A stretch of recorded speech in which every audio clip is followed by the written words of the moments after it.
Bonjour, dans cette vidéo nous allons regarder ou étudier comment écrire un simple client UDP en Java, c'est-à-dire permettant d'envoyer un message à un hypothétique serveur, UDP bien sûr. Donc la communication qui est observée ici sera une communication par message ou datagramme.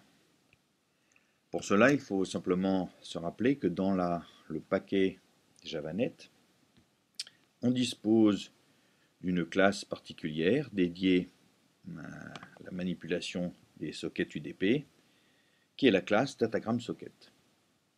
Et comme il est indiqué dans la documentation, cette classe permet évidemment d'envoyer et de recevoir des paquets de type datagramme à travers le réseau.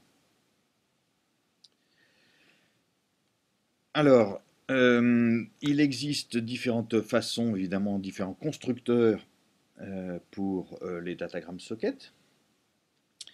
Et on observera que les deux méthodes qui nous intéresseront, dans un premier temps, ce sera évidemment la méthode send qui permet d'envoyer un paquet sur le réseau, et l'autre qui sera la méthode receive, donc côté serveur, que l'on réalisera plus tard.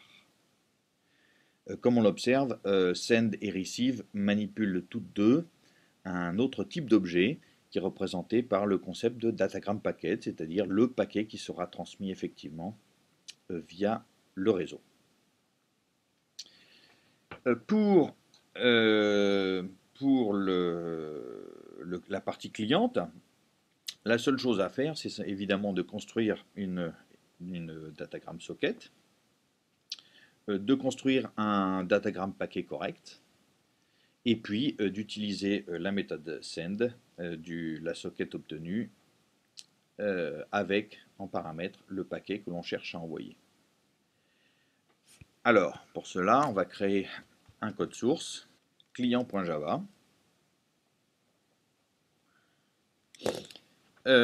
qui, bien sûr, nécessite l'import des classes de JavaNet, au minimum, sans doute quelques autres seront utiles plus tard, nous verrons. Dans cette classe client, nous allons doter cette classe client d'une méthode statique void main pour évidemment représenter le point d'entrée de ce code. Et comme indiqué, nous devons prendre soin en premier de créer une socket. C'est le minimum pour pouvoir espérer communiquer sur le réseau. Avant cela, on va protéger l'intégralité du code par un try-catch. De nombreuses fonctions, méthodes des différents objets qu'on va manipuler lèvent des exceptions. On ne va pas s'en préoccuper ici dans le cadre de notre démonstration, même si dans un véritable code, il faudrait prendre soin de regarder exactement quel type d'erreurs se produisent, quand, et si possible de les corriger. Alors notre client nécessite d'abord de créer une socket de type datagram. Donc le type est représenté par datagram socket.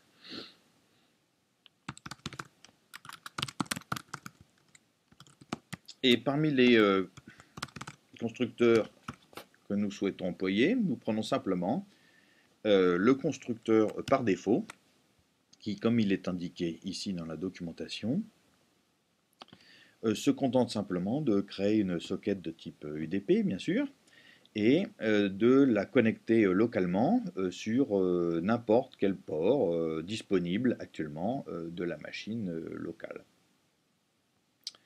D'autre part, elle sera effectivement connectée sur l'adresse blanche ou dite wildcard, qui joue le rôle d'une carte blanche, toutes les adresses disponibles sur cette machine. Donc on ne s'en préoccupe pas outre mesure ici. Donc nous avons normalement, si ceci a fonctionné, à notre disposition une socket.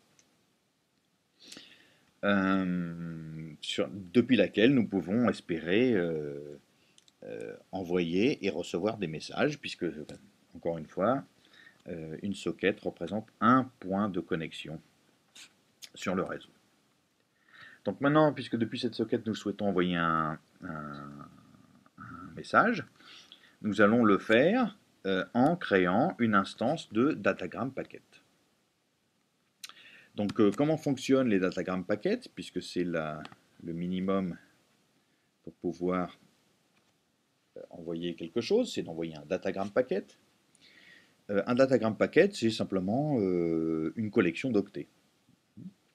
Et cette collection d'octets, comme on peut s'en apercevoir, si l'on souhaite envoyer un paquet, il faut y adjoindre une adresse sur laquelle se connecter. Tout d'abord, c'est une collection d'octets, donc un tableau d'octets d'une certaine longueur, par exemple, si on choisit ce constructeur-là. Et puis, dont la destination, donc, eh bien, elle sera représentée soit par une inet adresse et un port, soit par une socket adresse, qui est simplement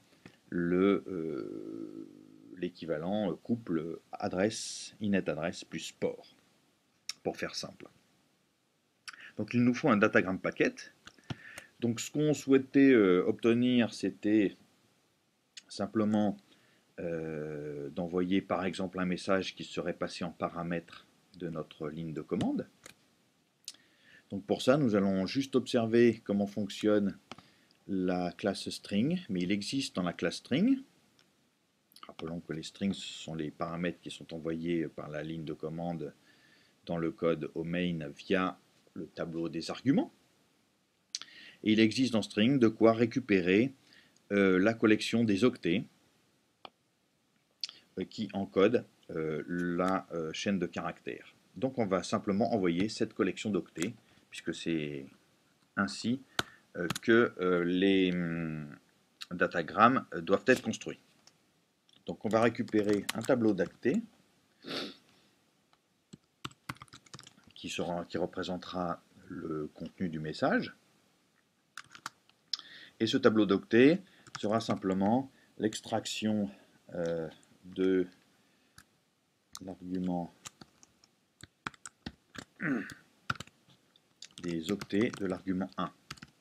Alors en argument 0, ce sera simplement la machine, le nom ou l'adresse de la machine serveur sur laquelle on veut se connecter. Comme on verra quand on lancera cette commande. Donc j'ai récupéré mon tableau d'octets correspondant à l'encodage de la chaîne de caractères passé en paramètres par l'utilisateur. Et on va fabriquer, à l'aide de cela, le datagram packet.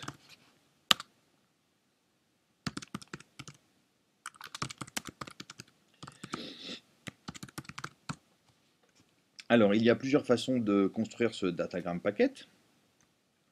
Mais en premier lieu, il y a nécessité d'indiquer le tableau des octets, la longueur du tableau d'octets. Donc ici, on va transmettre l'intégralité des octets que l'on souhaite transmettre.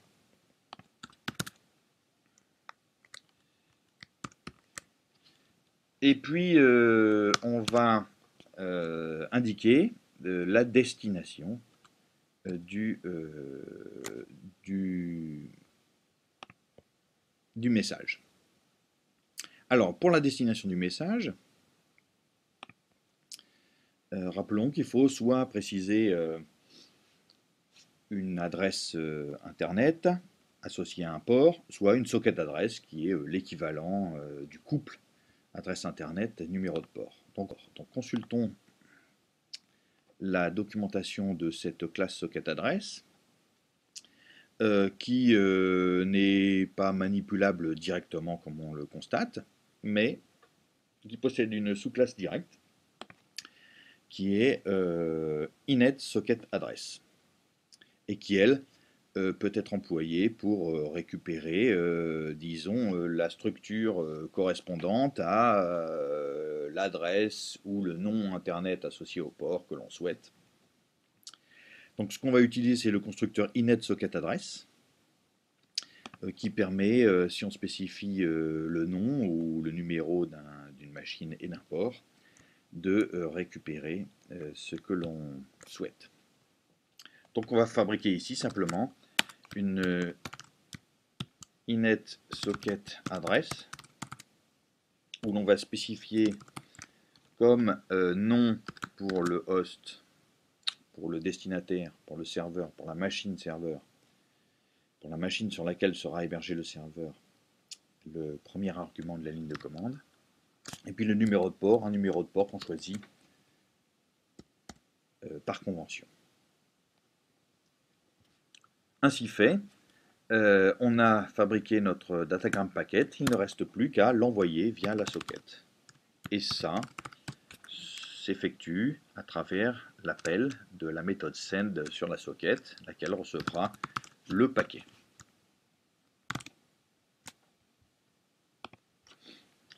Donc on va compiler ce code.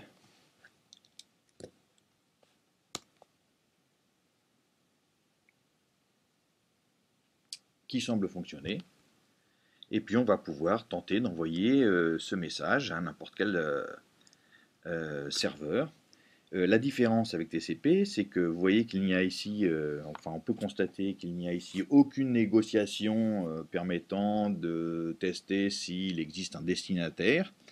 Et si le destinataire n'est pas disponible, autrement dit s'il n'y a même pas de serveur qui écoute sur le port indiqué, sur la machine voulue, le message est simplement envoyé et tombe dans un trou noir, enfin est perdu. Ceci n'a aucune importance. On rappelle que dans le modèle des messages, ou en tout cas dans le modèle de communication UDP, les messages peuvent être perdus. Envoyons ce message. Donc je vais exécuter Java Client. Je vais indiquer sur quelle machine je désire envoyer ça. Par exemple la machine locale, ça n'a aucune importance de toute façon. Et puis je vais envoyer le message salut, tenter d'envoyer le message salut. Comme on peut le constater, aucune erreur ne s'est produite. Le message a bien été envoyé, sinon probablement des exceptions auraient été levées. Et puis le message est tombé dans les limbes a priori, puisque là n'a pas été fabriqué de serveur adéquat permettant de recevoir le message et d'indiquer quoi que ce soit. Voilà pour la partie envoi UDP en Java.